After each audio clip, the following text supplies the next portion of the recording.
Alors, il y a une parenté avec la Kinect. C'est que la caméra musicale, je l'ai développée essentiellement pour le jeu avec les mains.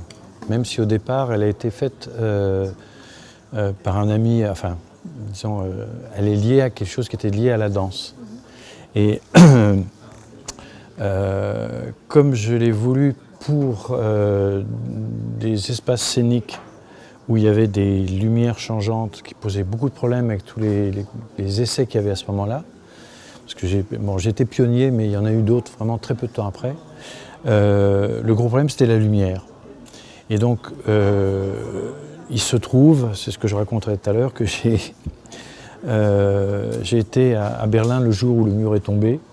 J'ai fait des relations et ensuite à un endroit qui s'appelle Steim en Hollande, qui est l'équivalent de l'IRCAM en plus modeste, j'ai pu travailler sur un système de visée de chars russes infrarouges.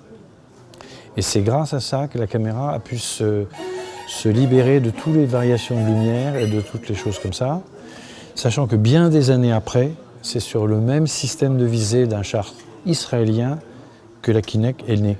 Mais la Kinect a à la fois l'avantage d'avoir plein de possibilités que n'a pas mon système qui est assez rudimentaire, mais de ne pas pouvoir travailler sur des grands espaces et d'être limité dans son champ et dans ses applications. La caméra musicale, on peut la mettre en haut d'un cintre, j'ai fait dans les grands théâtres, et on joue avec les mains, avec une optique. Il y a j'ai un très gros projecteur de très bas infrarouge avec des filtres spéciaux, et on peut jouer avec les mains sans que personne ne voit d'où ça vient. C'est ça que je trouve assez magique. Et surtout, c'est un instrument, c'est une interface qui est non haptique.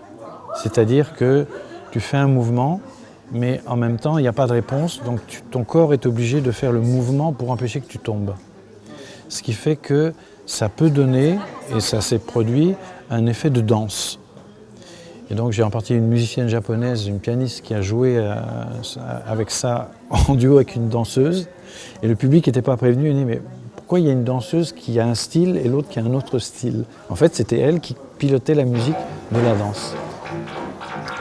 Voilà à peu près comment j'ai la parenté avec la Kinect.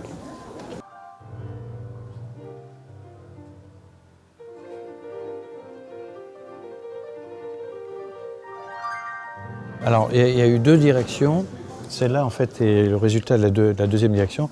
La première direction, c'est de permettre à du tout public. Donc, j'ai développé pour le travail sur mes machines, même si après, j'ai fait des choses électroacoustiques. Donc, au tout public, d'entendre une musique préenregistrée, un Bach ou une musique contemporaine ou un truc comme ça, et puis de lui-même pouvoir, avec les mains, piloter les machines.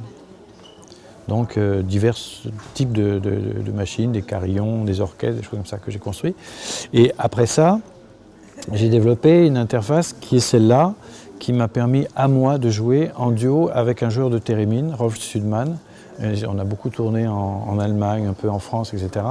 Dans un duo qui, quand il y avait les moyens, ce qu'il y a eu une fois à Beaubourg, à Pompidou, toutes les machines autour du public et devant sur scène, lui avec sa thérémine et moi avec la caméra. Et d'autres fois, on se baladait avec un ordinateur et des sons préenregistrés, quoi. Ce qui est le cas ici, là.